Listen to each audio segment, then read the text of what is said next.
بسم الله الرحمن الرحيم إن الحمد لله وكفاه والصلاة والسلام على رسوله المصطفى وعلى عباده الذين ارتضى ومن بهداهم اهتدى وبآثار أهل المدينة اقتفى وبعد. السلام الله عليكم.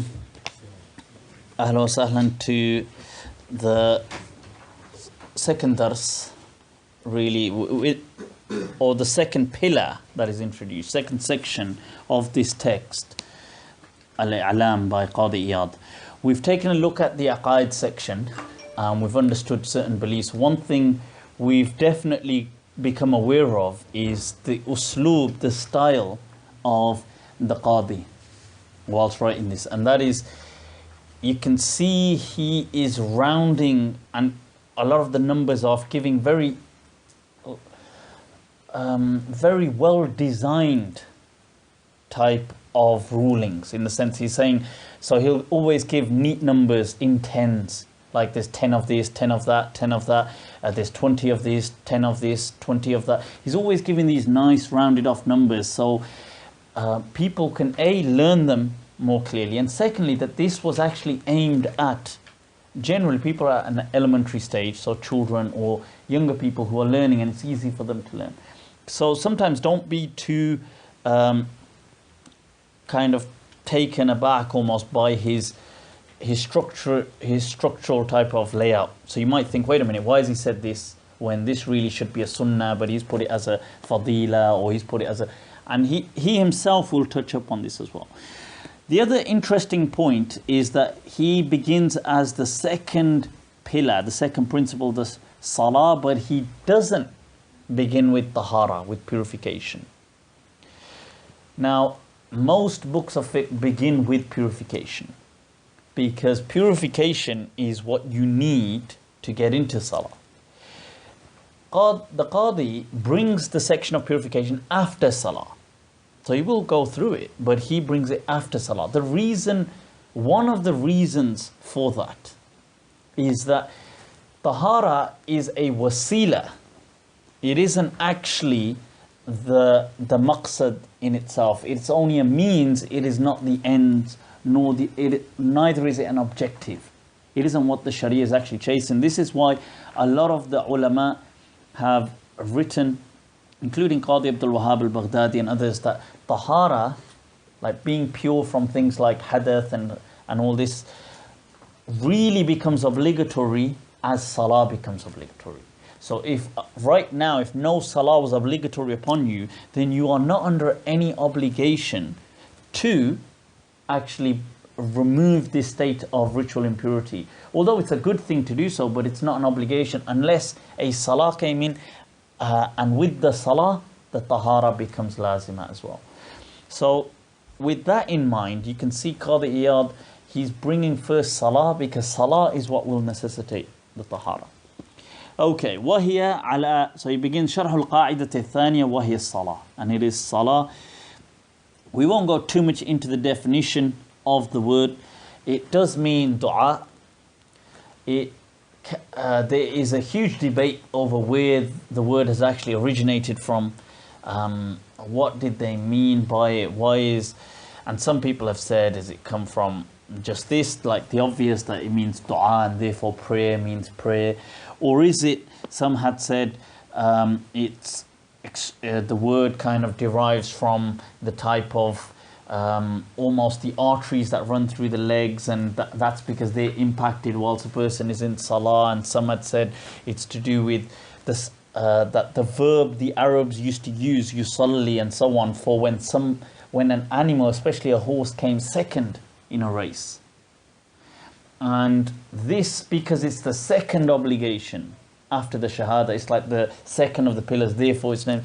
However, keeping it simple, it means dua. Okay, and just for anybody who's interested, by the way, that when we generally write it, we don't write it with the waw, although that is the Quranic way of typography for it. But the general Arabic typography isn't with the waw. Like we write it just as salah, just as zakat as well. Although there is a waw there, admittedly silent, but and not seen. I don't mean silent, I mean invisible. But we believe it too, but we don't write it. Just worth mentioning. for those who are learning Arabic and stuff. وَهِيَ عَلَى سِتَّةِ أَقْسَامٍ, and it's of 6 different categories. Now he's going to go into these. He begins with saying فَرْضٌ عَلَى الْأَعْيَانِ, it's something which is individually an individual obligation. Then he says, and he explains وَهِيَ صَلَوَاتُ الْخَمْسِ, and that is the 5 daily prayers. So remember, that is the first type of obligation you've got from the hadith.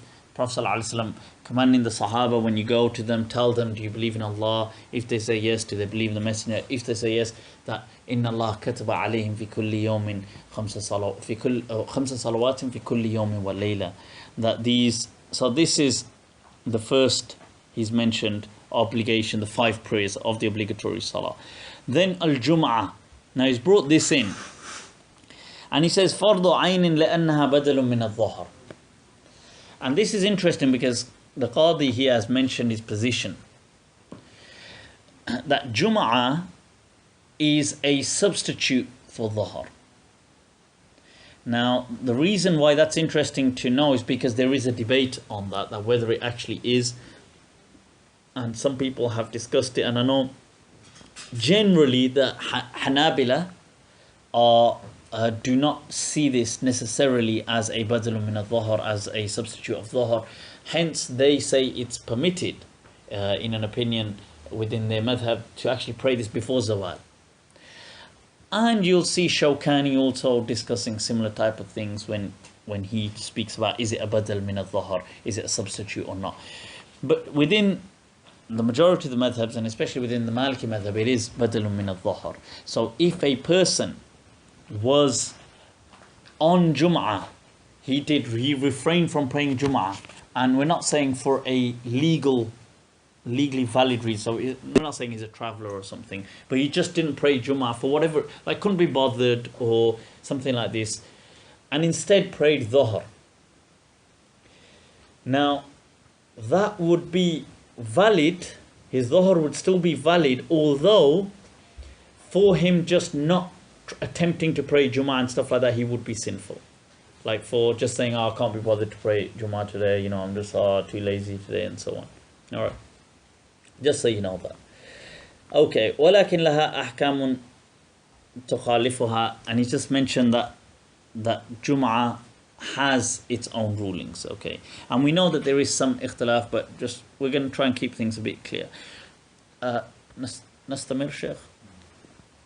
وفرض على الكفاية وهي صلاة الجنازة.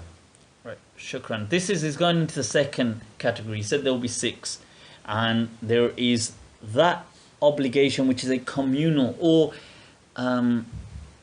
it's not.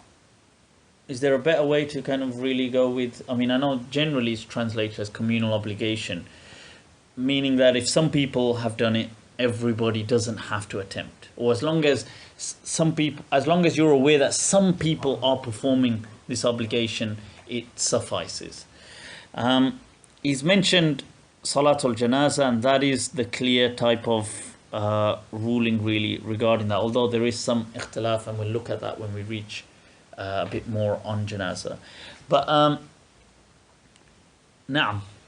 وسنة وهي 10 صلوات صلاة الوتر والعيدين وكسوف الشمس والقمر والاستسقاء وركعتا الفجر وقيل فضيلة وركعتا الطواف وركعتا الإحرام وسجود القرآن.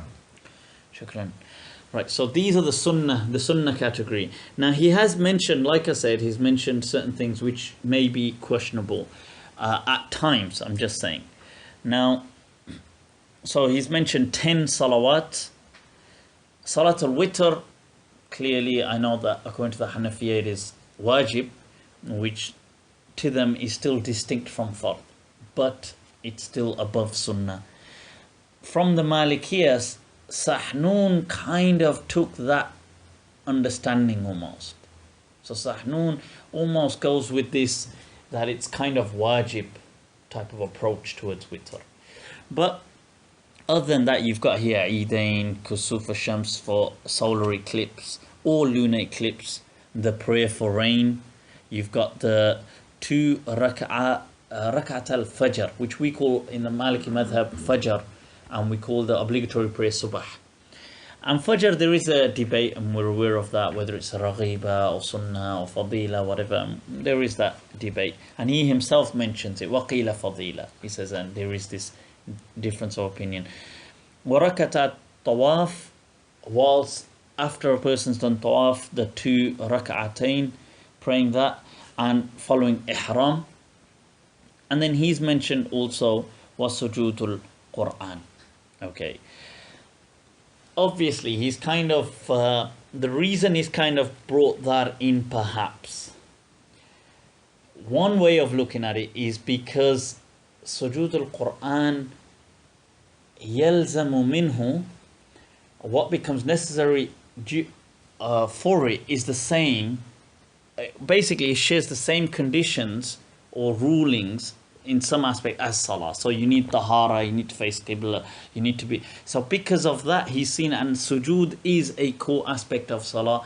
Therefore, perhaps he's brought it in thinking, look, there's that relevance. Or he's probably just brought it in to give it a nice round number 10. To say, look, there's 10 things to do. So, نعم, وفضيلة. وفضيلة وهي 10 أيضا ركعتان بعد الوضوء وتحية المسجد ركعتان وقيام شهر رمضان وقيام الليل و4 ركعات قبل الظهر و2 بعدها وروي 4 و2 قبل العصر وروي 4 و2 بعد المغرب وروي 6 وروي 20 وصلاة الضحى وهي 8 ركعات وقد اختلفت الرواية فيها من 2 إلى 12 وإحياء ما بين العشاءين وقد عدت هذه كلها من السنن أيضا. Shukran. Right, fadila, virtuous acts. So we're speaking about those sunan which are, they still, as in these actions were still prescribed from the sunnah, or they were taught from the sunnah, but they weren't as emphasized. So either that they weren't, it was something that the Prophet ﷺ just either he condoned, he encouraged, or he mentioned the reward of, and things like this. But they're not the same as those actions which the Prophet ﷺ always kind of with consistency maintained. So this is one of the distinctions between the fadila and the sunnah. Why would they say that the Fajr is Sunnah? Fadila? The Fajr, no, but he's put it in the Sunnah. Yeah, So, you know those people who say it's Fadila? Qila Fadila, yeah. What argument would they have? Well, the argument would be that comes back to how some of the Malikiyah, you see, this is when I said this is one aspect of differentiating between Fadila and Sunnah. The other aspect some Malikiyah have done is they've said not just consistency, like Ashhab and so on. These ulama said that the Prophet ﷺ, those actions that he ma wadhaba alayhi, that what the Prophet ﷺ consistently performed. Some ulama said also ma adharahu fi jama'ah, those actions or those prayers which the Prophet ﷺ prayed in congregation can only be categorized as sunnah. So that became a definition now for it. So therefore it automatically removed things like fajr from that equation. You see, so it's more to do with what are your filters and your criteria when you're trying to look out for sunnah. That's what. You know, you've got this filter in, but the people that haven't got the filter, that put fajr in. Yeah. Are you saying then that the Prophet always prayed these, but missed the, you know, the other sunnah prayers that people say, you know, the one with the whole 2 after one. Yeah. The 2, the Prophet sometimes miss these out because it is a hadith where Yeah, I mean the thing is also that you see sometimes there's some actions which the Prophet ﷺ always did, and there's some things which he just encouraged. So for example, if he said in a hadith, whosoever prays 4 rak'ah before Asr will get this reward, meaning it's there for you. It didn't mean that the Prophet ﷺ always prayed 4 rak'ah before Asr, but he kind of guided people to this option. That becomes a fadil, it becomes legislated. So it enters the realm of, like, obviously it's nafal anyway, but it's entered a legislated section now. So it's got a reward, it's got an encouragement.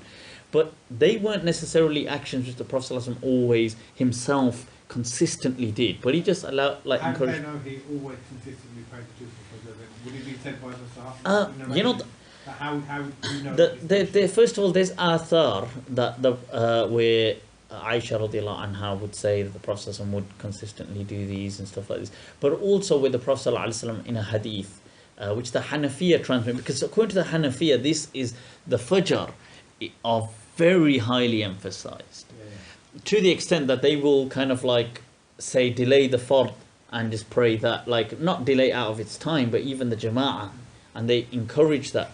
So you'll see that A, there's athar, two, there's other ahadith in which the Prophet ﷺ said that pray Fajr even if you were to be kind of like trampled upon by horses. Like there's like this or chased off walau taradatka al-khayl or something. The Hanafiya use this athar or this hadith to kind of support why they emphasize it so much.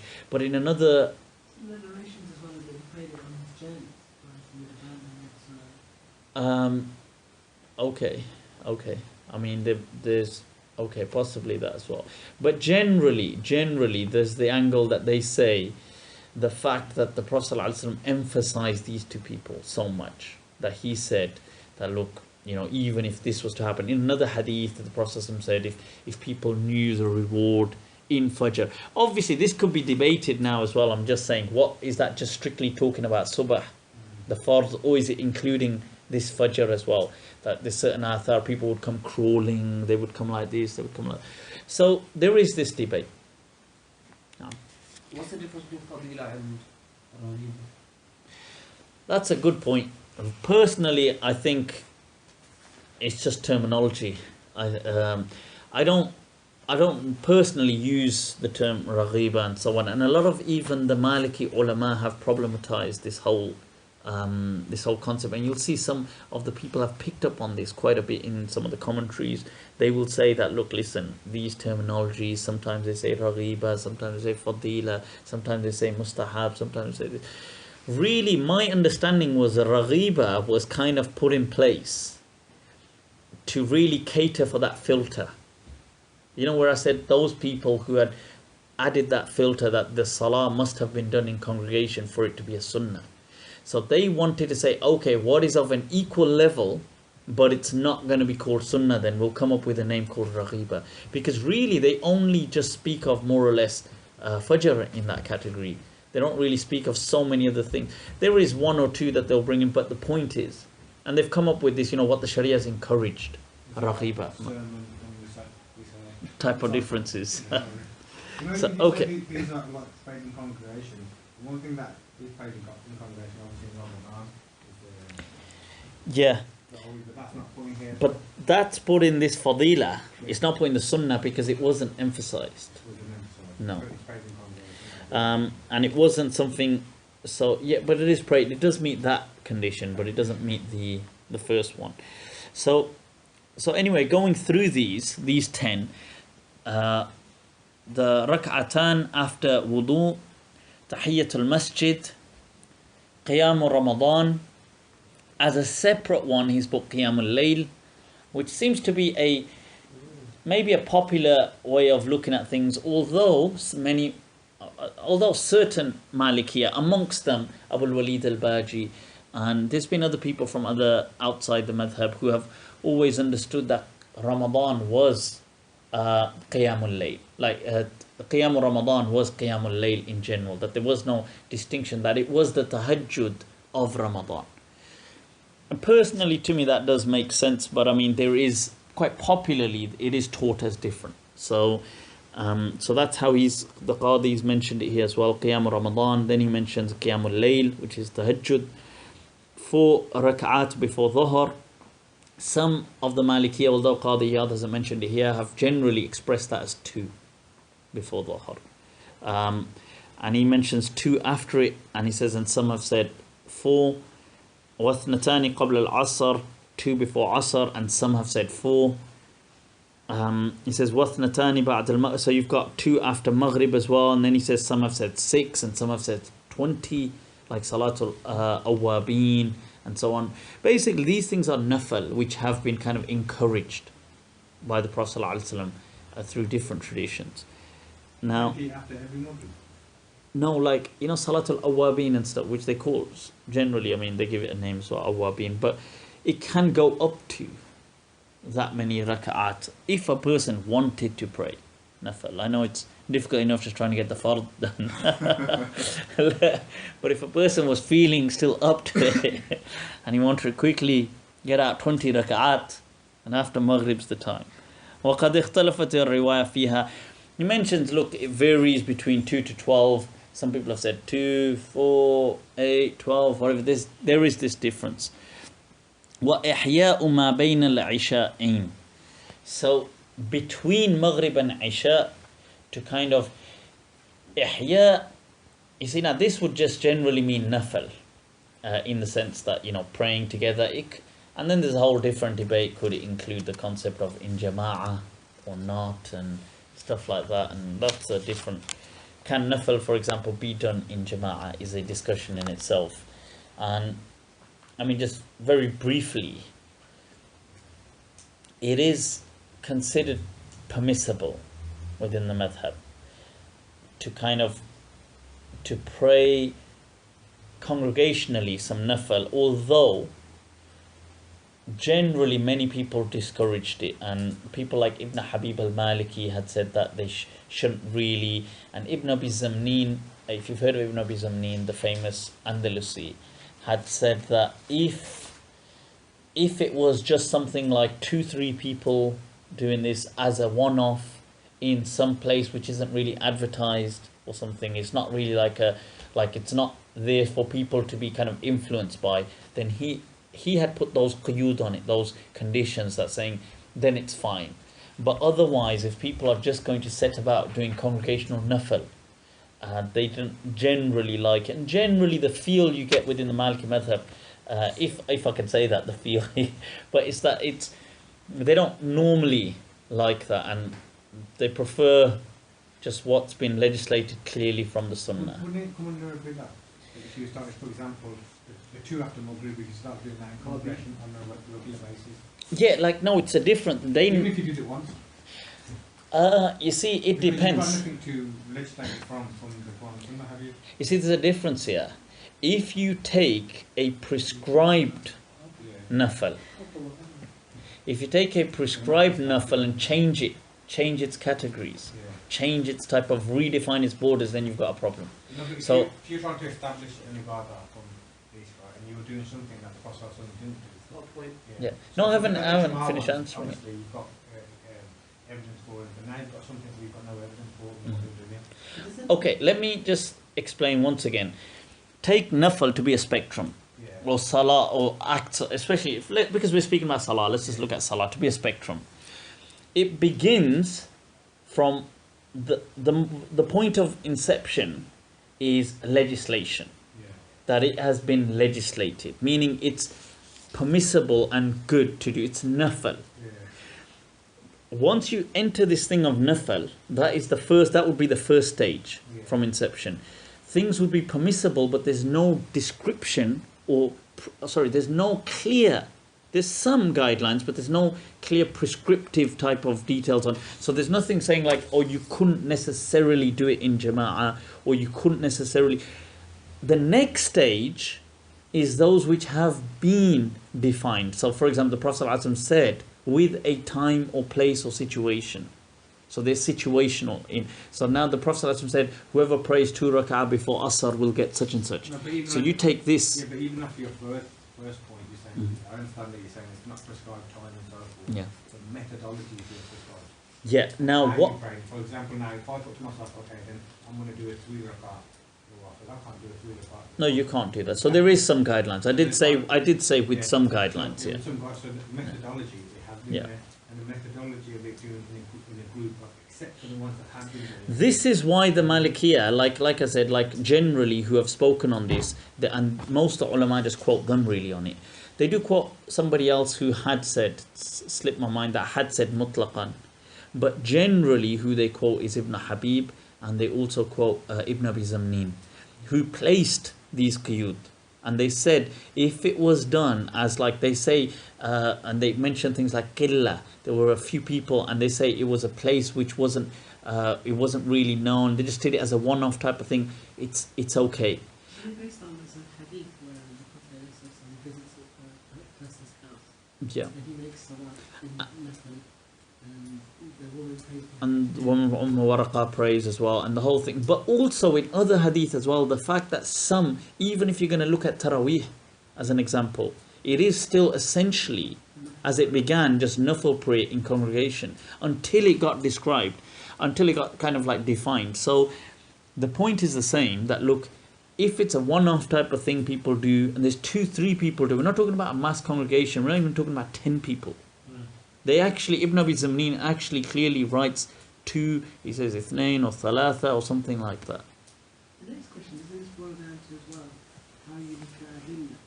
Yeah. If you look at adilla purely as if there's something which is ijmali, it's generic, then you can act on it in an absolute sense. Or even if it's ijmali, you can only act on it if there's a specific amr. Isn't that what it comes down to? That question? It is as well, like in the sense, just to translate for the rest of you, what that meant. दरअसल बात कुछ यूं है. So the thing is that if we haven't got something from the Prophet ﷺ showing us a particular way, can we still go ahead and do it? The answer to that is that, look, this is from that first stage of nafal, which is just mutlaqan encouraged without description. This with some guidelines and conditions, like obviously purification and so on, the same guidelines, but without having defined borders. What you are told is don't pray in this time, don't do this, don't do that, don't do that. Now the thing is, we want to change the kayfiyah and say, okay, that's doing it on our own, but we want to do it collectively. Generally, as I've said, that the Maliki madhab has generally seen these things as makruh. You say there's a hadith of the Prophet when someone's house and they pray in the wall. No, there is that hadith, and we're going to see that. Has he not mentioned that as one of the where you can pray just like barakah, in a sense, like of blessing and things like that. So there is, and you're going to see a few in a moment where he will mention some asbab, and he'll go through other things which are relevant. But the point, coming back to here, look, the madhab is stating what you state in general. Like they do say muqtada al-madhab, that the thing that the madhab generally comes down to is that you shouldn't really be doing it unless it's like a one-off or something, then it's negligible. Now, You know this famous hadith in Sahih Muslim, I think it is, about the 12 or that one. rak'at during the day where and then Allah subhanahu wa ta'ala builds a house for you in paradise. Okay. You know the one I'm talking about? Not exactly, the but famous 12 Yeah, rak'at. the two before Fajr. oh, you mean the combination? Okay, I thought you meant there's a hadith stating that if you pray a particular 12 rak'ah. Yeah, Okay. That one. that one. Okay. Well, So what are the 12 for the Malikiyah?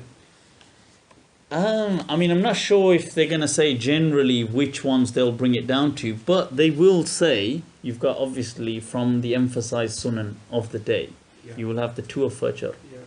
you will have definitely the 2 after Dhuhr, and 2 before as well, but they usually say the 2 after are perhaps more emphasized than the 2 before Dhuhr. There's potentially 2 before Asr, although Qadi Iyad does mention this, you could say 4 as well, but 2 in general.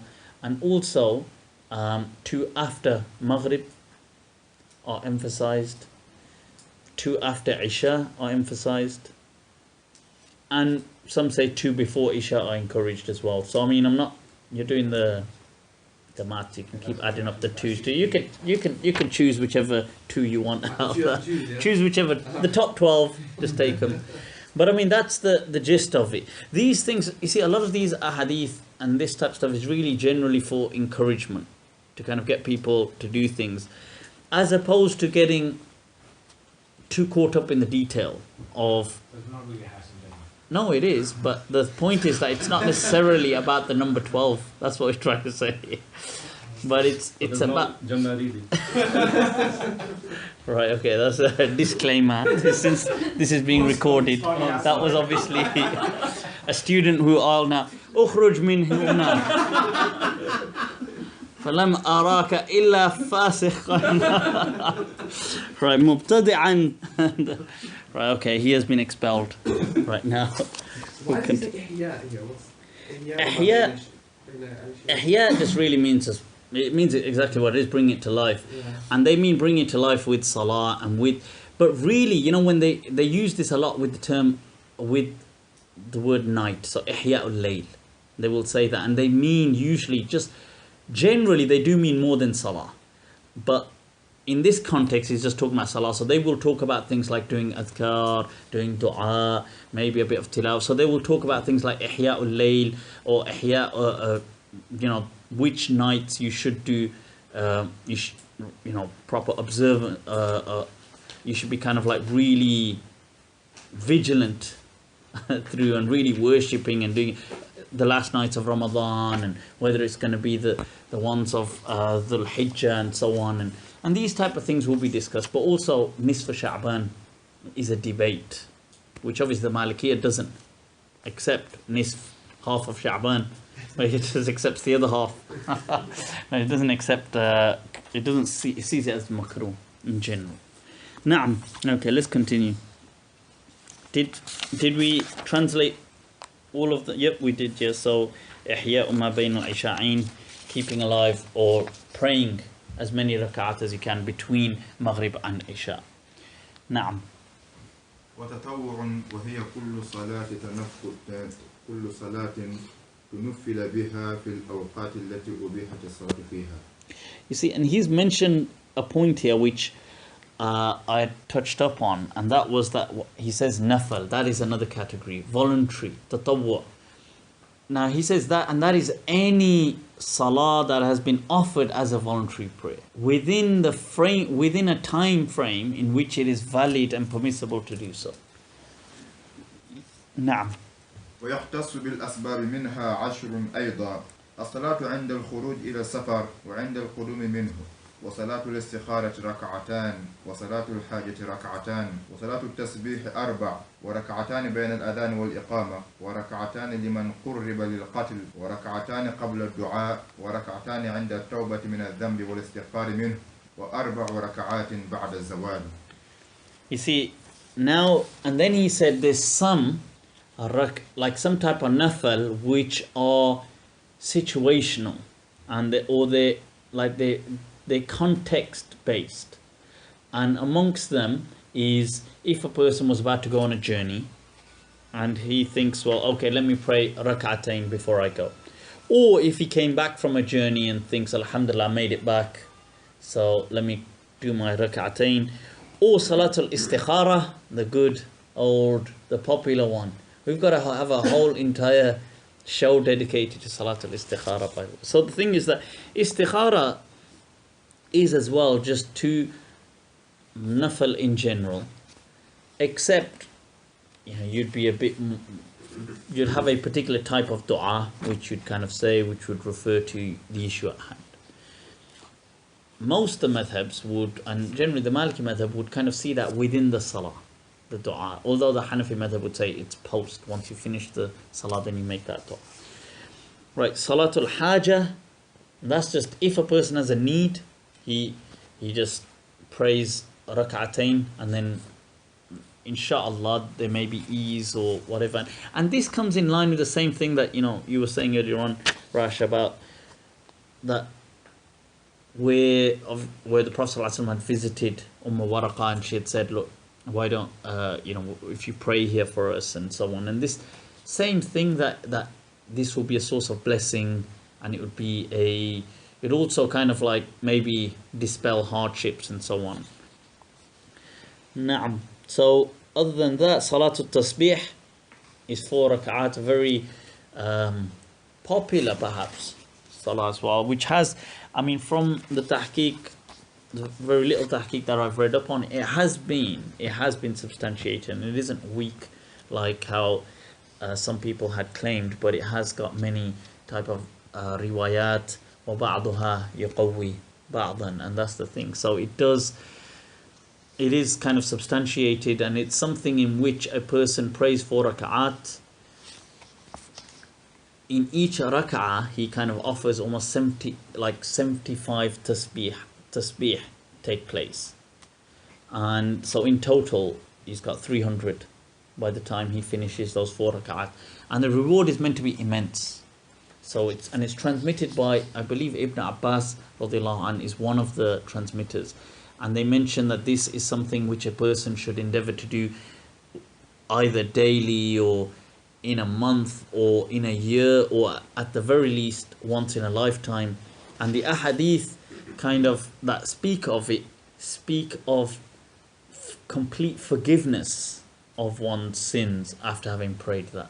Although the ulama then get in and say, well, no, it doesn't include kaba'ir, it only includes sagha'ir and so on. But the hadith generally do kind of state that this it kind of it washes away all of a person's So sins. does the ahadith give us, is it open in terms of time then, when you can do it? What? Salatul Tasbih? Yeah. There's no set time for it now. This is just, although you're right, he's put it with asbab. And that's a good point. Now, why has he put this with asbab? Like, what's the sabab for this? The sabab is just when a person wants that forgiveness. There isn't really there isn't a time governing it. Mufti, can I say, like, having said that and looking at the others, there is no meaningful distinction between the fadila section and the ikhtas bi asbab. No, but what he's trying to say is these ones are like based upon a sabab. Based Those are upon... a sabab. The fadila ones are based upon sabab, after wudu or after this or after that. Like at the end he says, 4 rak'ahs after zawal. Yeah. Then, that's the same as like, the same as after, you know what I mean? After dhuhr or after wudu or... You are aware that Qadi Iyad was very well skilled in his own martial arts of his day and age. Seriously, like, He was actually a warrior, by the way. So if he was here, I'm sure he would have, for you objecting to his... The thing is, look, in a way, I do see your point. I do also recognize that there are some salawat which it makes sense to say that they takhtassu bil asbab. The reason being because they do. So like the example he's about to say, like things like Salat al-Hajah, for example, is a good example of saying it's a salah, like it's 2 rak'at which will be prayed if there is a need. Or the one he's going to mention if before death, like if a person's about to be murdered or something, and they prayed rak'atain. Now these type of things really are highlighted with a particular circumstance.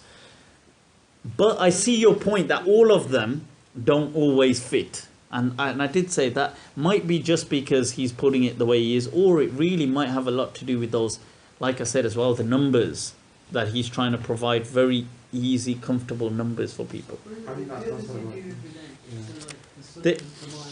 But you know, this after zawal you could do every day. So I mean so I see your point. That's what I'm saying. I do see your point. But I think he's also probably just thought, look, that, you know, don't worry about it. By the time they get to the other books, they'll figure it out. They're only growing up yet. So, na'am.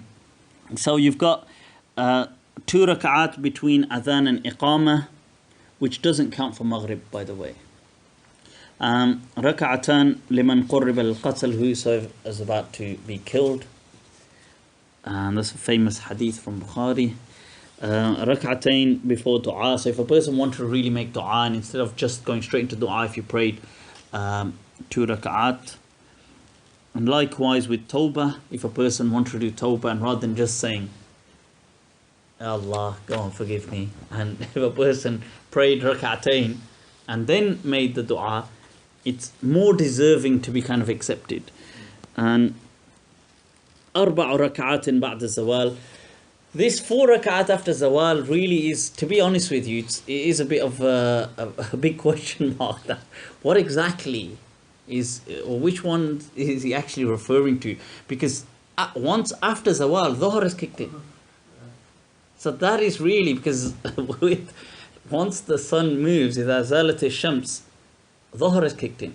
So he's saying 4 rak'at with the advent of dhuhr, which would really be the 4 rak'at of dhuhr then. So I mean, unless you can think, Ustad, do you know of any, is there any others? Or I mean, that's generally, so I would have thought he's probably just put it in just to round off the numbers maybe.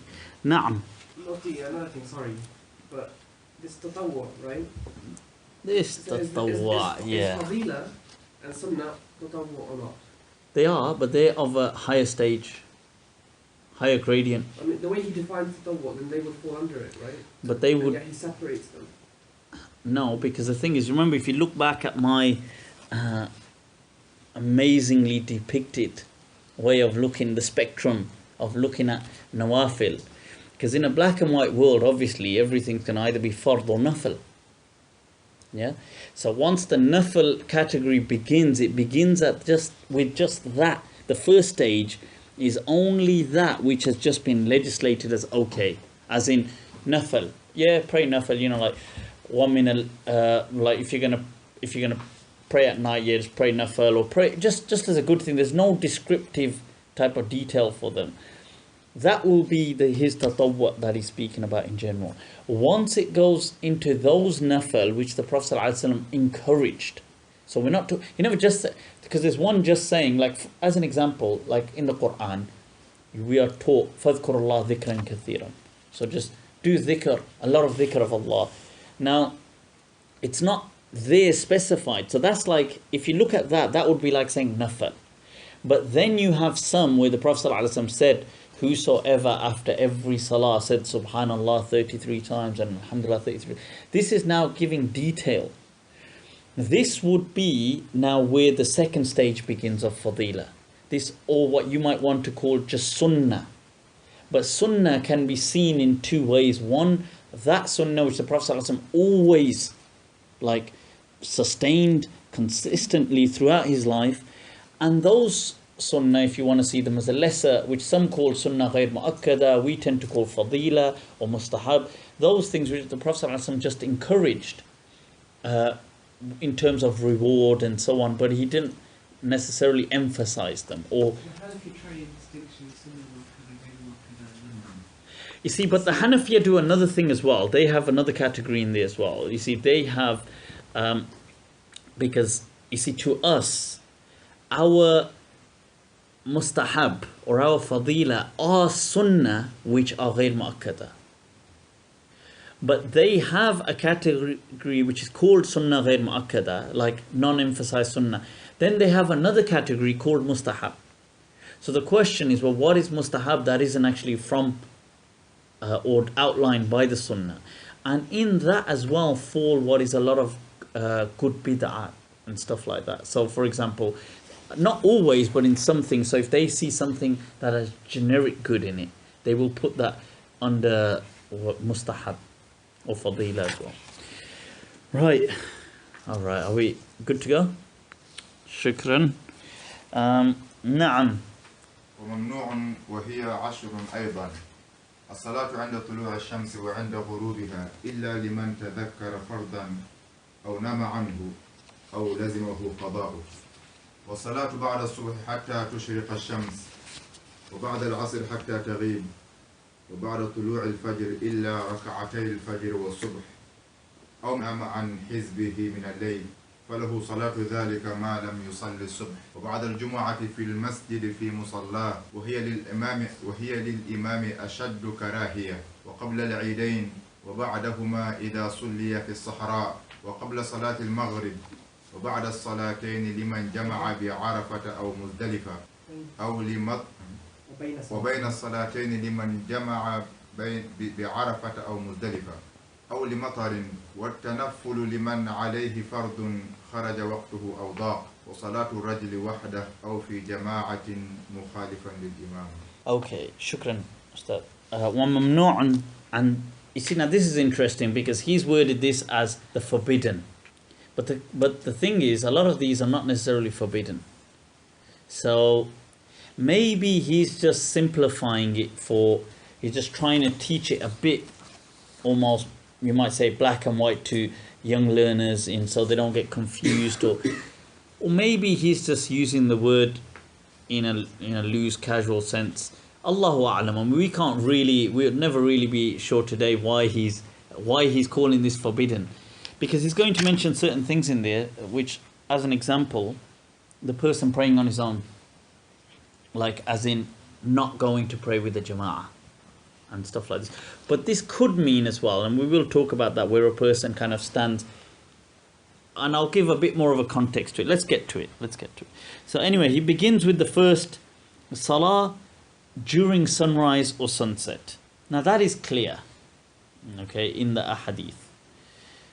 Then he does mention, unless, he says, illa liman, except, with the exception of who remembers that they have a salah to pray, then they can pray at any time. So unlike the Hanafi madhab, the school of Kufa, we don't have this understanding that sunset and sunrise, or especially sunrise, it is impermissible to pray any salah, including fard, during that time. That doesn't really make sense according to the school of Medina, that if you have an obligation, you pray, it doesn't matter what's going on.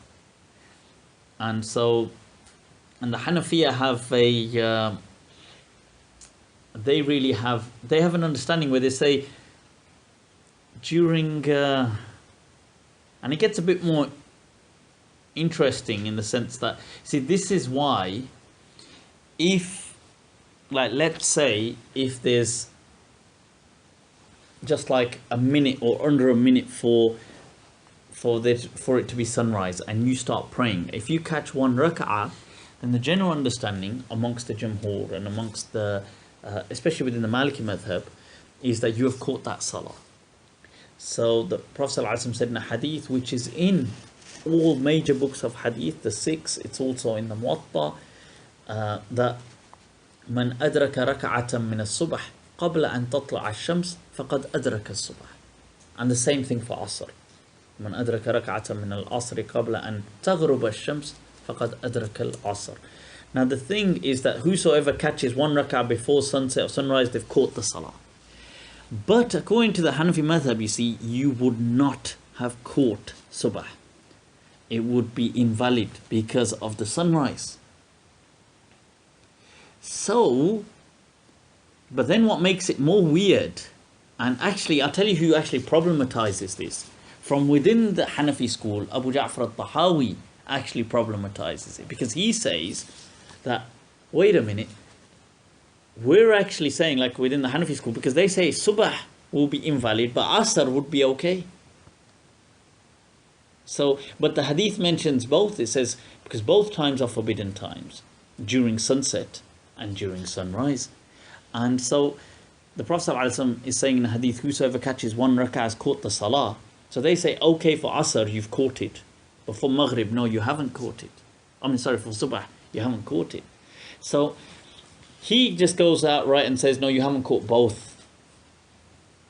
He says neither asr, because he says we need some consistency in what we're saying. Because you can't say the hadith is saying 2 and both are forbidden times, but we okay one and we don't okay the other. And they have the... So he said, you can follow the hadith and be consistent, or you could leave the hadith to be consistent. Then he went with the Latin, that's what he said. I didn't word it quite like that. Right. So, but it is, and the logic behind it is, I mean, they do have some logic to it, where they try and say, well, what it is that sunset leads into a time which is a time for salah. Like, because as the sun's setting, it's leading into, which will be maghrib time, which is a time for salah. And whereas sunrise is still rising, you see, and even though really the logic doesn't make that much sense, but alhamdulillah, there's some logic to it. It's probably because until the sun's gone down, Yeah. it's still technically not much of time. No, but Whereas after the sun, yeah. as soon as it's come up, yeah, but what their logic is that, you see, whilst the sun's going down, you can still pray asr. But once it's actually kind of sunset, once it sets, at that point, once you can't be, because first of all, you can't be praying nafil, everybody accepts that, but you can be praying the fard. But if you haven't caught all the salah, and you've only caught one rak'ah and you've gone into, really, it doesn't matter how well you look at it, it's going to be flawed, because the logic doesn't look, even to Tahawi, he had to even say that, look, come on guys, like this doesn't really make sense. And he does say it in his Sharh Ma'ani al-Athar, he says that, look, And he says that this is what I say, that look, both are invalid then, because there needs to be consistency. You can't have one and not have the other. If you catch one rak'ah before enter the forbidden times, you're still praying the rest of the salah during the forbidden time. So clearly it's not a mutlaq kind of prohibition that you can't pray during. No, this is why in the Maliki madhab, and as Qadi Iyad has said here, that's allowed. he says إلا لمن تذكر فرضا أو نام عنه أو لزمه قضاؤه or so on. So it's not that you're not allowed to pray any type of nafil during these times, but you are obliged to pray the fard. You have no choice. Like if I realize now I woke up and it's sunrise is taking place and I haven't prayed subah, and I'm sitting up now, so I'm obliged to go and pray. I shouldn't be like saying, like generally within the school of Kufa they say wait about 20 minutes or whatever it takes for sun to rise, and although they never used that phrase back then in Kufa, 20 minutes. Go hang on 20 minutes and then How do you stay consistent with the Torah? Someone might say, okay, don't start a prayer during the forbidden time, just wait for it to. No, but this is if you begin before, because the hadith which is in the Ummahat al-Sit and the Muwatta from Abu Hurairah radiallahu anhu, that man adraka rak'atan min as-subhi faqad adraka as-subh. Yeah, so he started before the forbidden time. Yeah, so Don't start during. Whereas we're saying it's. oh right, okay, that's good point. So what if it's during? Well, the text for that is man nama an salatin aw nasiyaha falyusalliha hina dhakaraha. So the point is, the moment you remember it, it becomes obligatory upon you. There are also other narrations which most hadith people saying There are also, and that is also used by the Hanafiya to support although the Malikiya generally, there is some ikhtilaf on subah, on fajr for the subah, but generally the Malikiya of understanding you don't do qada of nafil or any sunan and stuff like that. But you're right, that's what some of the other schools use as support, that this is why fajr is so emphasized, that look, they even prayed it then.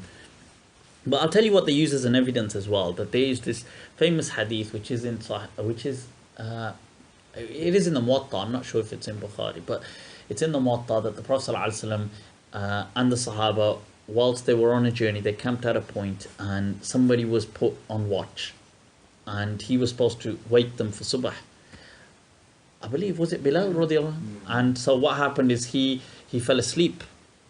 So he goes to Prophet ﷺ and he wakes him up after. And the thing that woke him up was actual sunrise. Wakes him up because the sun's hitting him, and he wakes up and he goes to Prophet ﷺ and he says, أخذني الذي أخذ نفسك, and this and that. And basically I got seized by sleep. So the Prophet ﷺ says, and so the thing is that what the Prophet ﷺ says is that, okay, he says, tell people to get ready and let's go. And they say that they actually go a little while, you see, and the Prophet ﷺ says, Inna fi hadha al-wadi la shaytanan. And then he says to them, let's move away from this wadi, from this valley. And so as they go in further on, then the Prophet ﷺ stops and he says, let's pray. And they pray, they subah. Now the thing is this, that you see, why the Prophet ﷺ moved away from that valley. Generally, the Malikiya and many of the other madhabs will explain this as, this is something which is inaccessible to us. It's just that the Prophet ﷺ has access to the ghaib, and he knew that there was a shaitan in this valley, for which reason the Prophet ﷺ said to them, iqtadu shay'an, go a little while and let's move on and then we'll pray here. Now, for us today, to kind of like be making these judgments, but you see, the Hanafi madhab has said that no, the reasoning why okay, fair enough, there's a shaitan, but the other reason was that it was sunrise was happening. So the Prophet ﷺ was waiting for the sun to have completely risen. And therefore he was... Now, given the description, their thing can work. Like by that description of that hadith, okay, that probably did happen as well. Then they probably did, after sunrise, end up praying. But the Prophet ﷺ would surely have explained it. He would surely have said, because تأخير البيان عن وقت الحاجة لا يجوز. So if the Prophet ﷺ was in a situation and he said that, look, this is something, and he responds by saying that, look, like he tells Bilal radiallahu anhu that don't sweat it. Like, it's not something that you fell asleep, it wasn't your fault. And then he says, look, there is a shaitan in this valley, let's go. But this is something which is potentially recurring, like anybody could fall asleep at any point. So here was the time for the Prophet ﷺ to say, by the way, if this happens to you, wait till the sun has fully risen, then do this. So, but the fact that the Prophet ﷺ didn't say that, it weakens incredibly the argument. Naam. So, what's Salah? Yeah, you've read it all, haven't you, Ustad? Yeah. So, Salat was-salatu ba'da subh hatta tushriq ash-shams. This thing, praying after Fajr has begun, any other nafal is makruh. Although Qadi Iyad has put this under the mamnu' category, but he doesn't mean mamnu' like that. He means kind of makruh. Ibn Abi Zayd has also mentioned this in a way almost which kind of depicts as mamnu', but they don't mean mamnu' as in haram generally. They mean by makruh. There's also been Ibn al-Hajib, who's actually stated it clearly, saying that look, we mean makruh in the sense. They all say to break the nafal, by the way. That if a person did begin nafal at that time, he should just break it. So and you break your salah with just a salam. Okay, and so was salah وبعد العصر, the same thing after asr and after وبعد طلوع الفجر. You see, so there's a difference here. There's two things. He split it further. He could have just said بعد الفجر until sunrise, until after sunrise is makruh to pray nafal, or forbidden, right? But he's split them into two. One is after Fajr, and one is after having prayed your Subah. But most ulama do see that as just one timeline, that it's not really for nafal, it's for the prescribed Fajr, and it's for Subah. And then he mentions, "O man taraka al-witr or nama an hizbihi min al-layl." Yes, if a person had forgotten witr, or hadn't prayed witr, and he wished to do so during Fajr time, he can, but he can't delay into, like he can't doing it after sunrise or after, but within Fajr time he can make it up if he wants to. He's not required or necessarily even asked to, but if he feels. Say that again, sorry. Yeah, meaning that you're not allowed to pray anything once Fajr begins apart from Fajr or Subah. So that's which is what we were just saying. So it's mamnu' or makruh? really it's makruh. That's what the madhab generally goes with. They don't say it's mamnu' apart from actual sunrise is mamnu' for nafil. And then he mentions, if somebody had a particular hizb, and this hizb thing really comes back to ritual. And it's more about observing and maintaining that ritual. So if a person had a habit that every night shukran lillah, or for whatever, I pray a particular type of nafal, a certain amount, and today I actually fell asleep or I couldn't do it and I really want to do it. So in order to sustain people's rituals, they've allowed it within the Fajr period. But it's not necessarily encouraged, it's just saying if a person wanted to, they had that option. And he says, فَلَهُ صَلَاةُ ذَلِكَ مَا لَمْ يُصَلِّ الصُّبْحَ. Obviously, you're not allowed to be doing witr really after you've prayed Fajr, or even your hizb of the night after you've prayed, after you've prayed Subah. Right, but this was stating that Fajr had kicked in, but you haven't obviously prayed yet. Well, and after Jum'ah in the masjid, and it's more intense for the Imam to be kind of praying any nafal. And before Eid or after Eid Salah, there is a debate, and he is mentioned here, if you prayed it in a desert. Some people have said basically if you pray in an open space as opposed to having prayed it in the masjid, then maybe there's some scope for praying nafal and stuff like this. But it's not too much of a big deal, because the point is Eid has its own rituals, and it's all about now meeting people, doing this, greeting and getting on with whether it's the udhiyah or not. Is there a mosque for the Sahra thing? My general understanding is it was the practice, wasn't it? It's that there are nusus that the Prophet ﷺ generally prayed Eid in an open space. Now, whether it was restrictive or just descriptive is the debate. So whether the Prophet ﷺ was saying you can only pray in an open space in a musalla and Eid shouldn't be done in the masjid, or was it just that because Eid everybody was going to come together, they needed a massive place, and they wanted to also show the power and majesty of Islam. So everybody gathers together in looks like, whoa, not quite like Small East Park, but still on that on the same minhaj. Is that the understanding of how it was in Medina then, in the open space, as opposed to in the masjid? Yeah, but I mean the people wouldn't have fitted in the masjid. No way. What about in the time of Qadi Iyad? In Al-Andalus, you mean? Presumably, I would have thought maybe they would have prayed. I mean, actually, the masajid obviously had been significantly developed.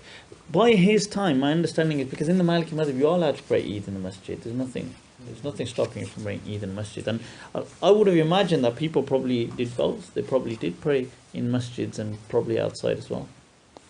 The outside thing is more about showing it off in a sense and having the glory and having a mass congregation, not just where we've got loads of people but half are crammed outside and half are inside. So that's the everybody's together, you're all one, you're all kind of, but it's not really possible. That's your understanding, or that's why they did it as opposed to the Prophet give a reason for that? No, this is why I said it's the debate. We have the action and then there's a discussion around, well, was the action just descriptive? Was it just describing what the Prophet did? Or was it prescriptive as in the Prophet ﷺ did this because this is the only way to do it?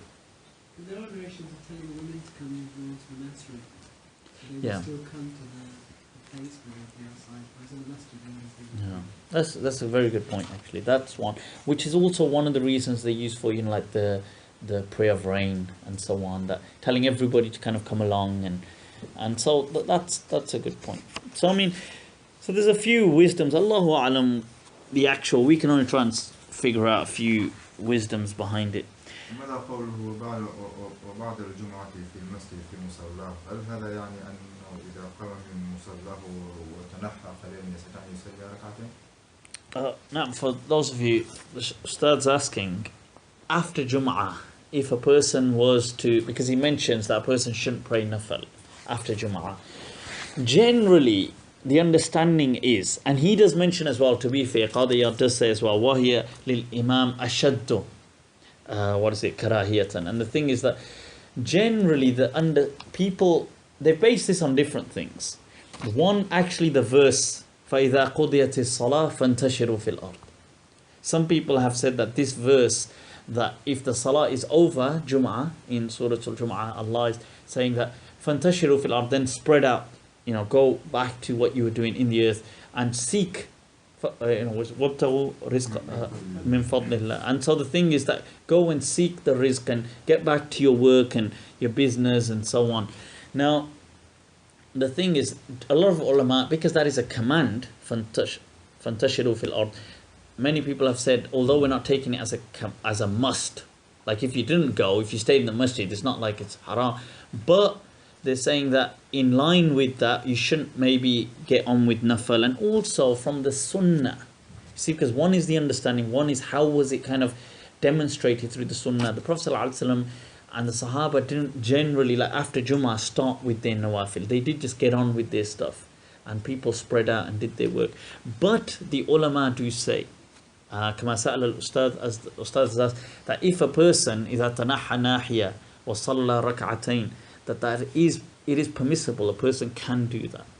But they've just said that people are trying to get about, do their things, and to be honest with you, it makes a lot of sense as well why the ulama said. Have you seen, when you're in a rush, like many people are, because it's Jummah is midday, you're in a rush and you finish Jummah, the fard, and you're trying to get out, and people have all started their nawafil and they've blocked the door and they've blocked this, and you can see the type of difficulty it causes. But but the ruling is, it is permissible if a person did want to do it. It's not like it's haram or something, but it's better not to do it. So then he mentions also قبل صلاة المغرب, before Maghrib, and between the two salahs at Arafah and Muzdalifah, or if you are combining for rain. So imagine somebody's combining for rain, in between they shouldn't start doing nafil. Or if a person still had obligatory prayers to pray. So you've got fara'id which are obligatory, but you choose not to be kind of, you haven't prayed them, but you're praying nafil. There is a debate here. Qadi Abu Bakr ibn al-Arabi said that it was still permissible for a person to pray nafil. And he said, Allah yuhram min al-fadila, that this person, like any servant, any Muslim, shouldn't be deprived of fada'il. We shouldn't say to them that you're not allowed to participate in fada'il. Rather, they have a separate obligation of praying, their qadas and so on, which they are liable for. But you can't say by that now, it's mamnu for you to be praying nafil, or praying taraweeh, or praying this. And this was an interesting debate. Ibn Rushd al-Jadd, they're both kind of contemporaries.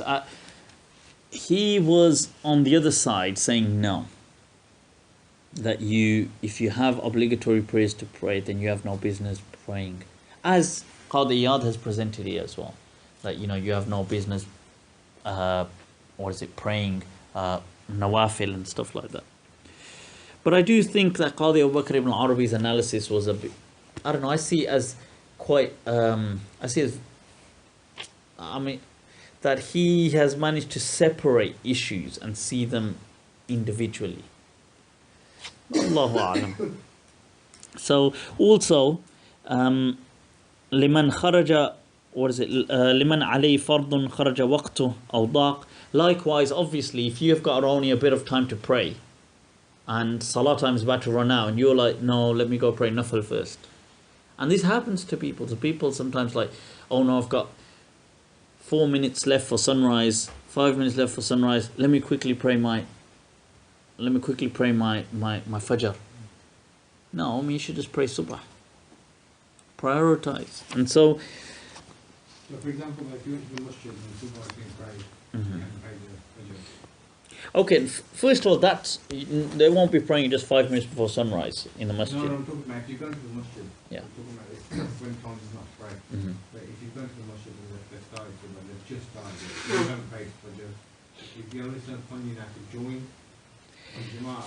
you see, personally, I would explain to you that the hadith states that إذا أقيمت الصلاة فلا صلاة إلا المكتوبة. That if the salah has been established, as in the iqamah has been done for it, then there is no salah except the maktuba, except the fard salah. This is what the sunnah has taught us. That is what I would say you go with. Although the Malikiyah within the school, they do allow, they don't encourage, but they do allow. There's a difference between encouraging and allowing. They say if a person felt that, look, I don't want to miss out on my fajr, and you know what, I know that the imam's going to take long anyway, he's going to read all of Surah Amma Yatasa'alun, he's going to do this, and so I know I could quickly do this and catch up, then fine. They've allowed that. What they definitely say, because there's some athar that some of the Sahaba did it, okay, which the Hanafiya bring. But what the Maliki are very clear about is that you do this fi nahiya. You go to, like maybe outside the masjid, what they would say was the sahatul masjid, the courtyard of the masjid, somewhere like that. You pray and then you come back.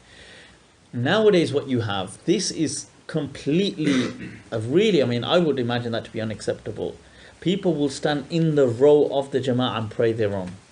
So I would think that, I know, and in my understanding, even the Hanafi madhab really doesn't allow stuff like that, as in it definitely reprimands it in my understanding, but although it's widely practiced still.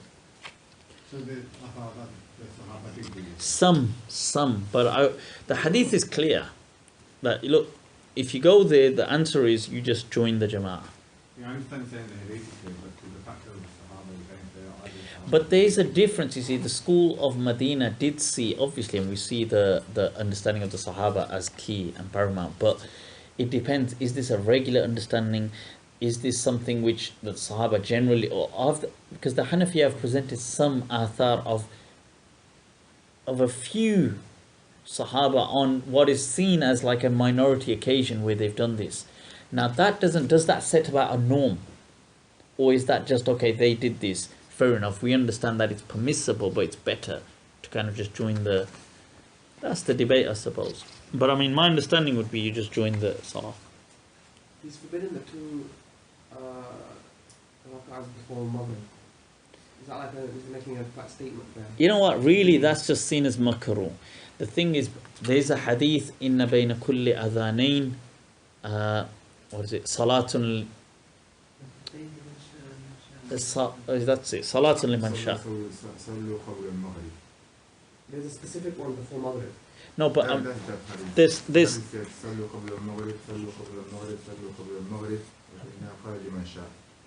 في ركعتين لمن شاء.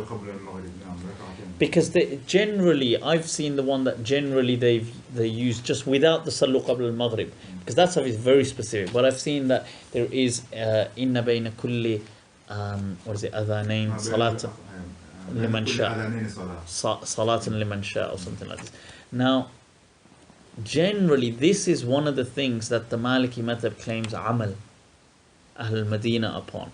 That the practice in Medina was that after the adhan of Maghrib took place, the only salah that was established was the fard. And that's bringing in the big guns, so you can't, you ain't going to stand up to that. That's like you got a tank standing in. Dark. It reaches me that you wish to collide with mountains. So, na'am. One last thing, Mufti. You know when he said ashaddu kirahiyya? No. So then he's kind of saying he's used the word For the mamnu, but imam. he's, For the imam. Yeah. But he's saying, obviously he's talking about karaha in a section which is labelled mamnu. Mm-hmm. Now, what do people criticize him for using the word mamnu, which is a hukam saying you're going to be punished if you do it, you know, that kind of thing. When actually he means makruh. Yeah. It's not specific to the hazard. You see, this is the thing, that one could say yumna karahatan wa yumna, like this is, it's like saying you shouldn't do this, it's a shouldn't.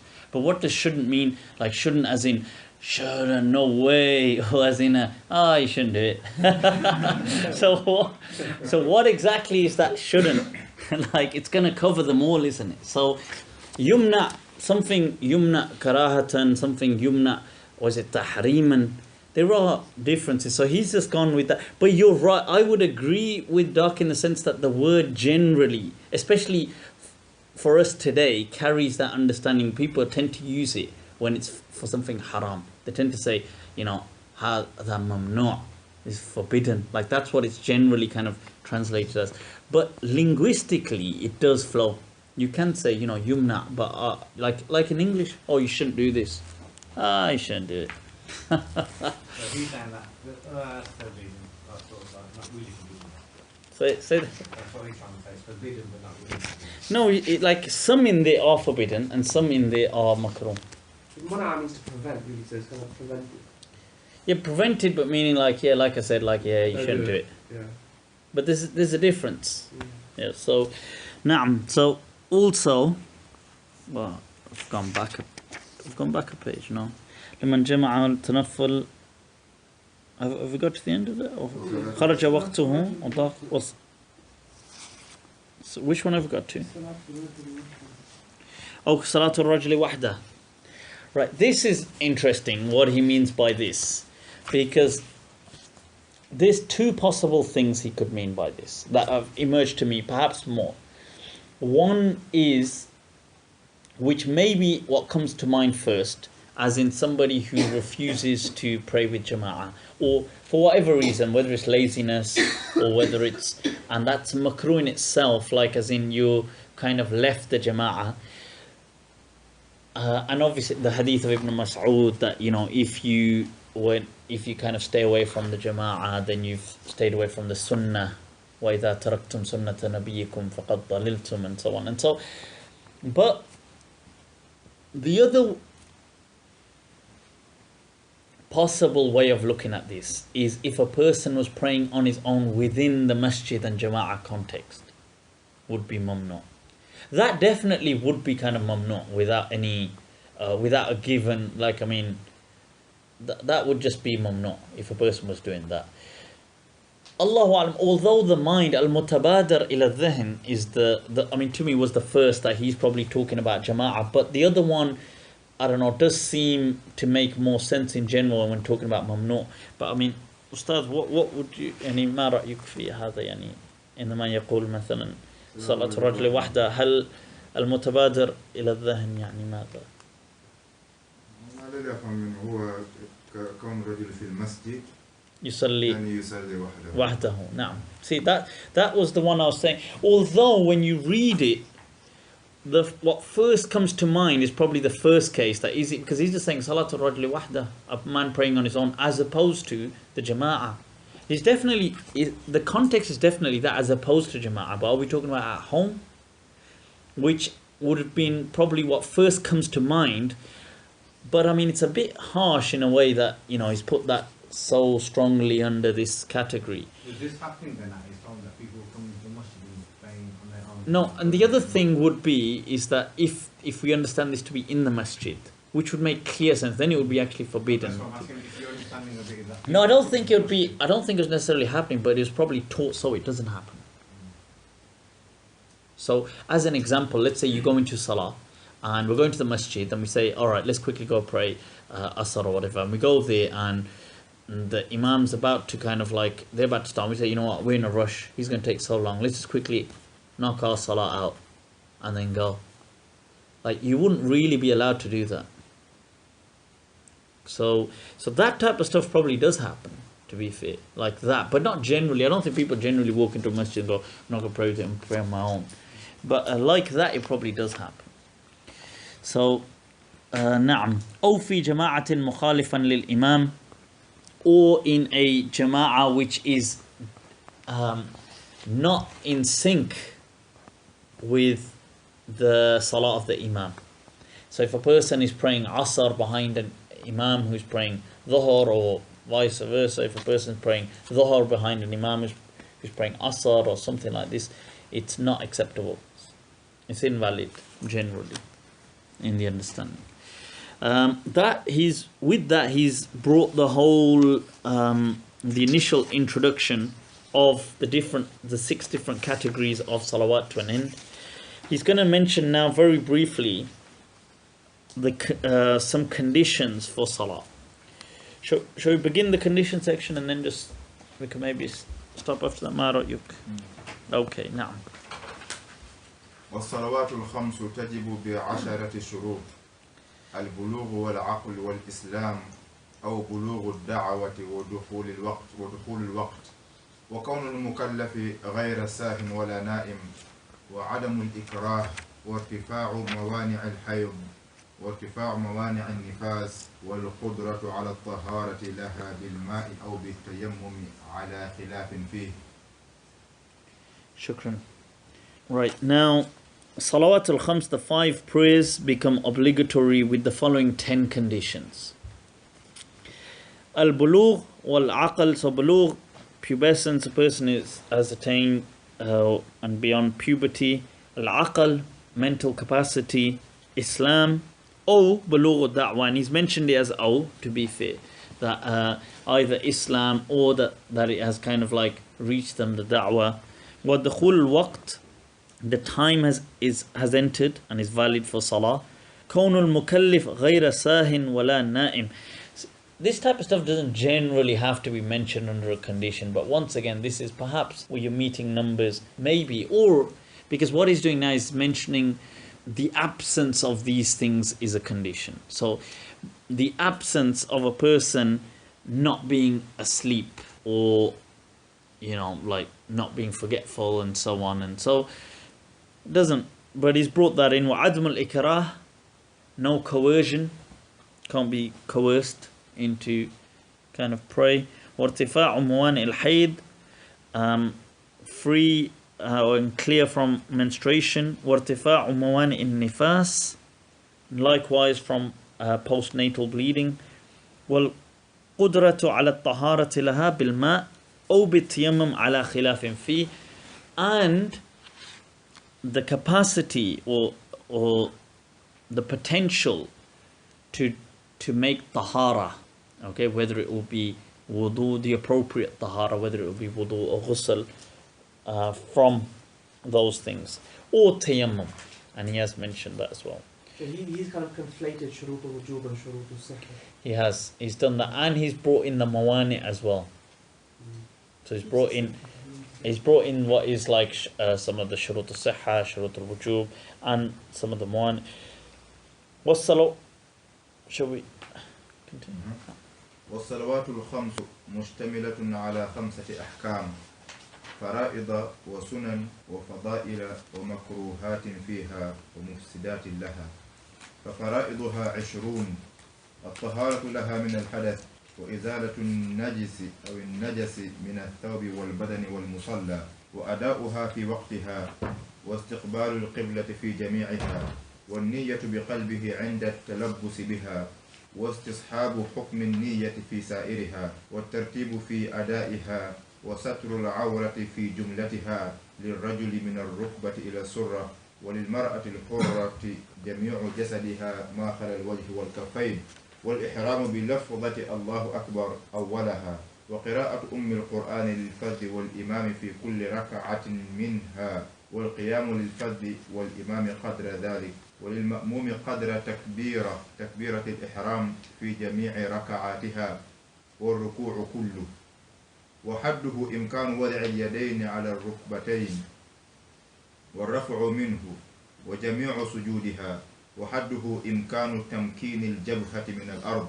والفصل بين السجدتين والجلوس أخيرا قدر إيقاع السلام وترك الكلام فيها والطمأنينة في أركانها والخشوع فيها والتحلل منها بلفظة السلام عليكم وقد عد بعضهم بعد ما ذكرناه في السنن. Shukran, Ustad. Right, so fara'iduha, he's mentioned the salawat al-khams have the following 5 rulings, that they will be, like, meaning that the salahs have rulings within them.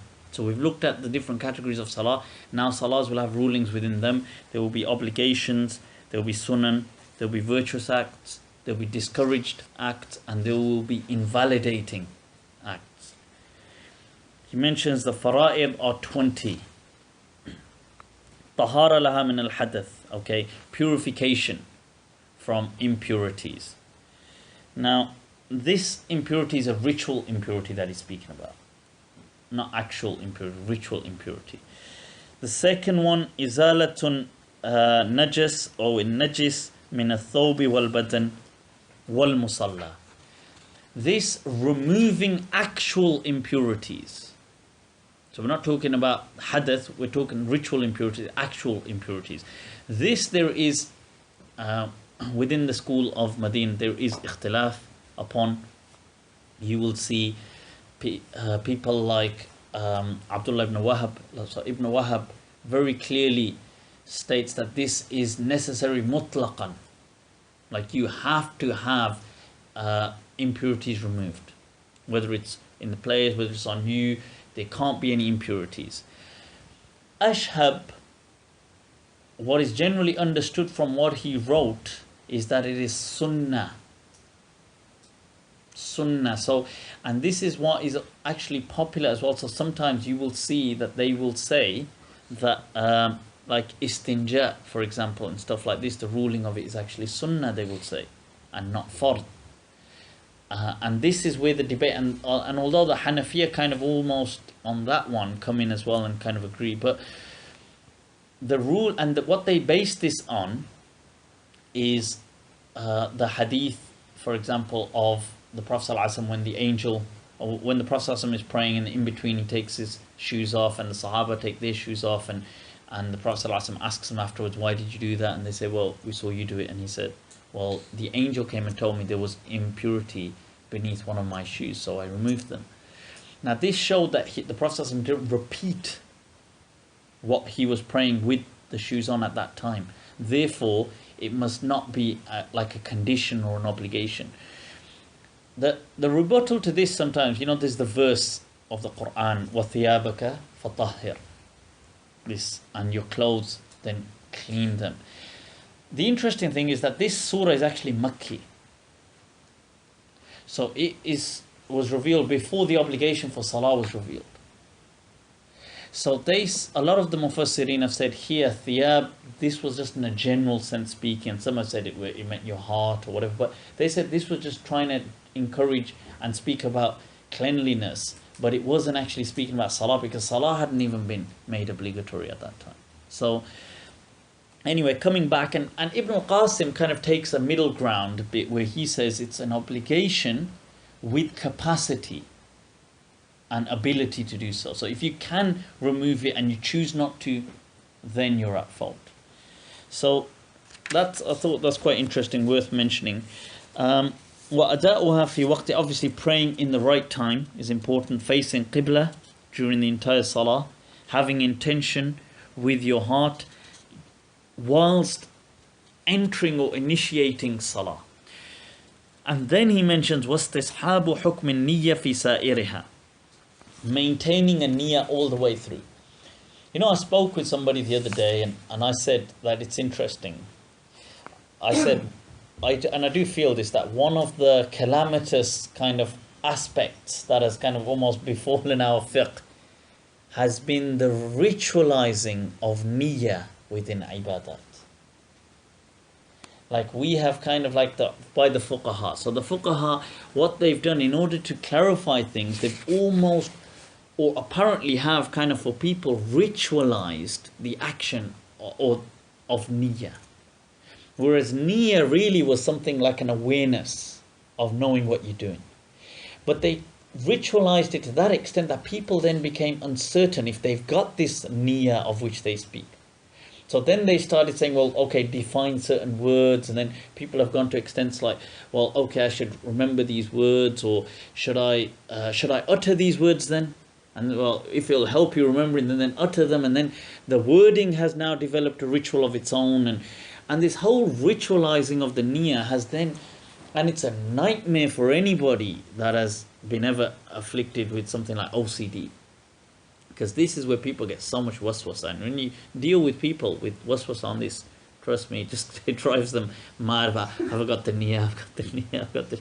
So that niyyah is, look, if you know what you're doing, and awareness, that's all. So this having a niyyah throughout salah just means you know you're praying. Like if somebody was to say, if somebody was to, for example, stop you and say, what are you doing standing here with your arms folded or your arms at your side, shall I say, right? And then you would just say, well, I'm praying, of course. What else would I be doing? And so that means you've got niyyah, okay? Because there is this other interesting debate, which I won't go too much into, but it's called rafdun niyyah, where you reject your niyyah. Then what's even more interesting is, what about if you reject it after having done the action? And this is just so... And Qarafi goes on about it, and he says, I don't know where these people have got this from, that it's actually possible to do that. He says, how can you reject the intention of something after it's happened? Like, it doesn't even make sense. And so, but anyway, it's definitely worth... After you kill someone, you reject the niyyah. I don't know, I reject the motive. Yeah, reject the motive. So, okay, so... what tartib fi ada'iha, obviously praying in a sequence, offering the salah in the correct sequence, was satr al-awra, covering the adequate covering of the awra for the man between the knee to the navel, and for the woman all of her body except the face and hands. Now for the men between knee to navel, generally that is the popular understanding within the school. There is within the Maliki school, there is a huge type of difference in trying to understand things, beginning with almost like Asbagh, who believes it's just the sawatan, so just like the private parts really, from in front and from behind, and that's it. And then other than that, he says that nothing else is actually part of the aura. Other people have gone to the extent that it's that and the surrounding areas, like the groin section and so on.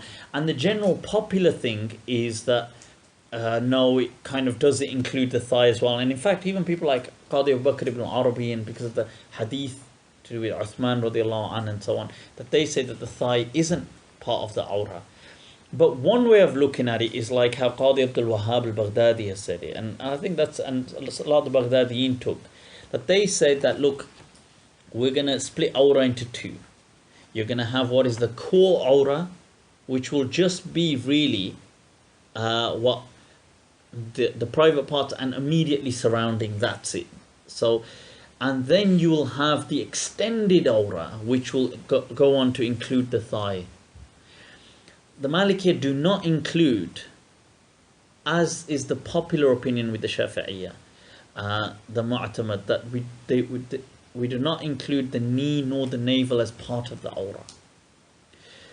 There is another opinion, not in the Maliki madhab, generally that's by the Shafi'iyya, that they will say that it includes the navel but not the knee.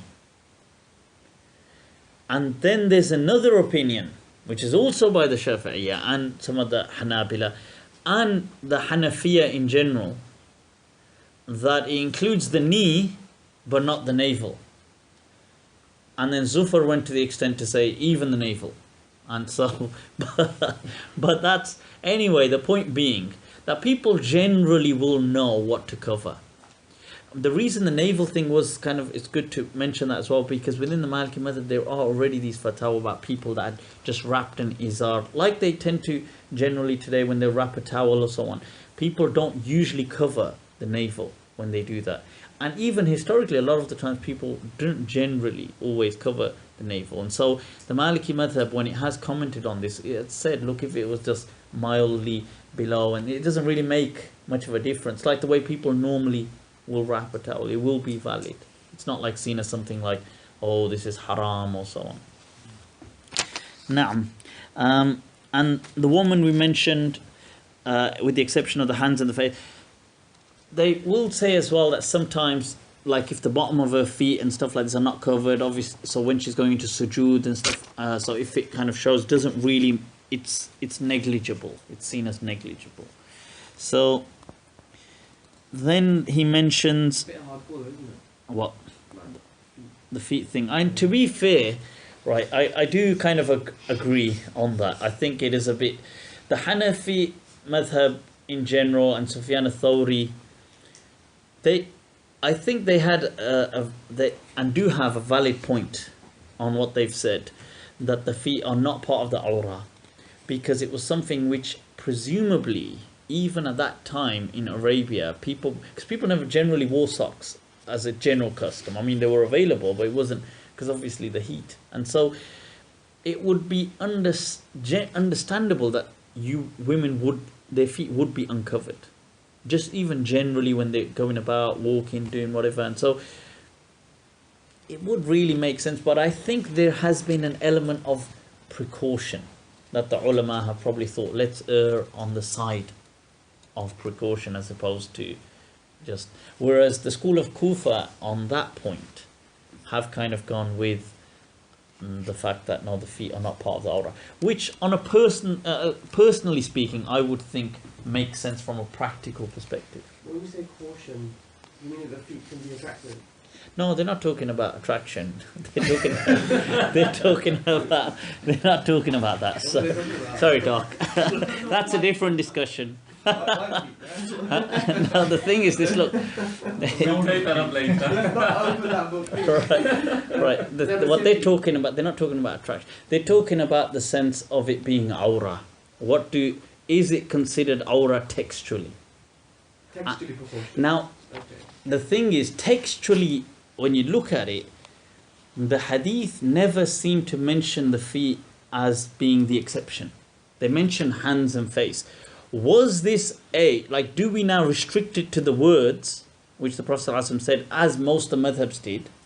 Or do we understand that the Prophet ﷺ was addressing at the time what was the context, the understood framework, which was that obviously we're not talking about feet, the framework being that look, but that is shown when people are walking about anyway. So that's why the Prophet ﷺ didn't mention that, because that wasn't even part of and that practical way of looking at it is what generally Abu Hanifa and Sufyan al-Thawri and those ulama did. And And although Ibn Ashur does mention it in his tafsir as well, and other people, and I'm sure there have been some Malikiyah that have probably said it, but they've just not really gone to the extent in highlighting who those people were. They've just said that some people have said this. Right. Naam. Do you know when you talk about the oral thing, what about the women that have like some styles you get with the Somewhat, some styles, did you say? Okay. Oh, yeah. You want us to go through all the styles for you now? When you get women that obviously need to leave their neck and this area uncovered here, would that be part of the aura then? Would you get some styles, sharp styles, don't they? They do like that, they put like this, and then they get all this uncovered. You mean like the Morales? No, oh, this is no names, please. This is being recorded. Right. So, no, the thing is that this, what you're speaking about, this the Jeed area, right now. Would that This be part, like, for example, would that, like the way you said, oh yeah, the feet, they didn't mention the feet because that was uncovered. Would that area come under that sort of particular? no, it wouldn't at all. Not at all.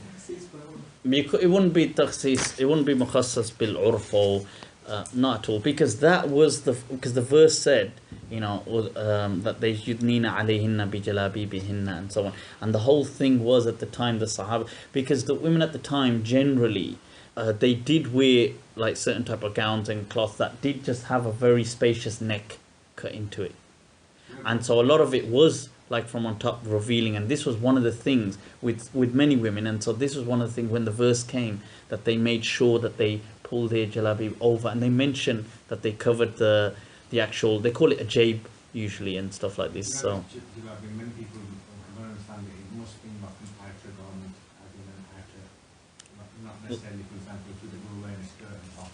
It must be something on top of that, like around the garment. no, it doesn't have to be something on, but I know some people do take that understanding that a jilbab has to be what we call like an abaya, that you have to wear an abaya around. No, you don't have to, as long as the aura is covered, it's covered. So when they use that word they don't necessarily mean the outer thing, like just. No, but that's just that's idiomatic for what it's trying to say, isn't it? Like draw your gowns over you and so on, and that's just trying to say like cover up properly, isn't it? So it's more an idiom, right? Okay, so wal ihram bi lafzati Allahu Akbar, saying Allahu Akbar, you have to be very specific on the word. It isn't like the other schools, like especially like the Hanafi school, you can just say anything, literally any dhikr, and the salah would be valid. You can't even say Allahul Akbar, as in Al Akbar. You can't even say Allah Kabir, like as in within the Shafi'i school you can. It's very clear, you know, that Prophet ﷺ said that as-salah, that miftahuha, not tahrimuha takbir wa tahliluha taslim, that you would enter into the salah with the takbir, and you'd leave it with the taslim. So we take it exactly as the Prophet ﷺ has taught us, and it's only ever been documented that the Prophet ﷺ just said Allahu Akbar. He never said anything else. So he never said La ilaha illallah if I entered salah. So where would the Shafi and the others get the opinion that you can't say? the Shafi'iyah, from the word takbir, since Allahu Akbar, you can still say Allahu Kabir, because it's still from the word takbir. So it's a linguistic analysis.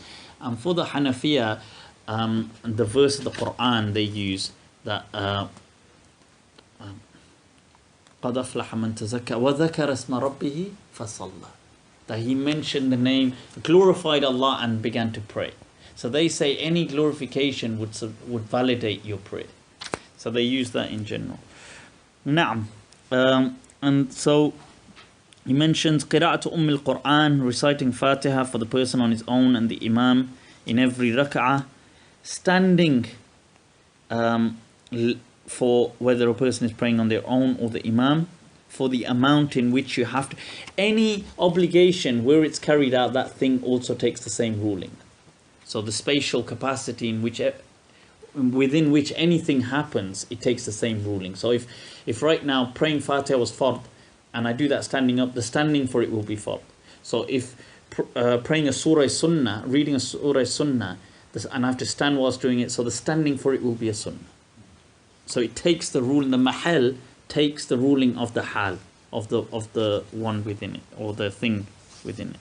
Couldn't you just say that the qiyam is fard, and then during qiyam you have a fard of qira'ah? And Yeah, then you it could, but generally they would say qiyam laha lil fatiha is fard. But I could see your point. I mean, there's nothing to differentiate really, you know when you get to that wording, if you miss 3 sunnah, because the difference then would be that what if somebody still reading a bit of fatiha went into ruku'? Then he's technically done qiyam and he's still done fatiha. maybe it's a short fulfillment. Why not just say, if you're going to make that many, then just go with the wording. When you say that, if you when you get to the sunnah section, Mhm. and you say missing a surah after Fatiha, Yeah. is that missing one sunnah? Well, Because people will say that's missing 2 or 3 sunnah, and Yeah. then the whole salah is batil. yeah, you're right. We will come to that, but that's people overdo it because they count everything: the jahar, the silence, all of this type of stuff. Right. Okay. So let's quickly take a look at this and these obligations. So the standing for it. للمأموم قدر تكبيرة الإحرام في جميع ركعاتها. The person behind an imam must stand at least that much that which would take them to do takbir. The whole of ruku' is an obligation. It's defined by placing the hands on the actual knees. Rising from it is an obligation. All of your sujood, and its minimum requirement is that you place the forehead, ideally with the nose as well, but the forehead on the ground. وَالْفَصْلْ بَيْنَ سَجْدَتَيْن, sitting between the 2 sajdas, and both sajdas are an obligation, by the way. وَالْجُلُوسْ أَخِيرًا قَدْرَ إِقَاءِ السَّلَامِ, and sitting for the amount in which a person can say Assalamu alaikum. وَتَرْكُ الْكَلَامِ, and not speaking during Salah is an obligation. That is interesting because the Malikiya generally will say that if a person did speak forgetfully, it will not violate the Salah. Likewise, if it's to do with fixing the Salah, they actually encourage it. So it is. Obviously, they're not speaking in Salah. This isn't a Jama'ah. You wouldn't really start speaking. No, but tarkul kalam. But sometimes people have spoken. No, but I'm just saying people have spoken in Salah at times. So it's not actually. So you're reading Salah and you start speaking. No, but people have spoken. I'm just saying people have done it. You're not allowed to. That's why he's saying you're not allowed to really speak during Salah. So people have spoken forgetfully, or they've sometimes just got carried away and said something to somebody else who's sitting there. Like I've known somebody who's been in a Salah once, and we're just sitting there having a conversation. So, and in between, you just joined in, and forgetting that he's in Salah. Well, interestingly, it just got up from sujood. And you just. More realistically, if you've got kids and they're running around and you just tell them Okay, yeah, true. Right, so now طمأنينة في أركانها. Having طمأنينة is where you're having tranquility. والخشوع فيها. Now here Ibn Rushd has said that look, khushu', although we seek it, it's not a condition throughout all of Salah and stuff like that. Okay, and it's just something sought after, but it's not something. It's a condition. And leaving the Salah with the word Assalamu alaikum. Same debate here again. Same hadith that as-Salah tahlilu at-takbir wa tahrimu at-takbir wa tahlilu at-taslim. Same hadith, same wording, same debate. Taslim. Can you use as-salam? Can you just use salamun alaikum as with the Shafi'iyya, or can you use a different word to exit the Salah? Can you? And the answer for this, as far as the Maliki school is generally concerned, no. That it must be Assalamu alaikum. It can't even really be alaikum assalam like this. Assalamu alaikum. Okay, in the way that it's been taught to us. And then Qadi Iyad says, and some of what we have mentioned here has been highlighted by some as sunnah. Okay, so with that we've finished the entire fara'id section of Salah. We've done a substantial amount, alhamdulillah, which is good. I mean, to be fair, okay, we did get a bit carried away going into some detail, but it's beneficial. So we'll take a look at the sunan, and the whole point is, the reason being that we can try and move through it as swiftly as possible with as much benefit, so we can inshallah move on to the next text to add another layer.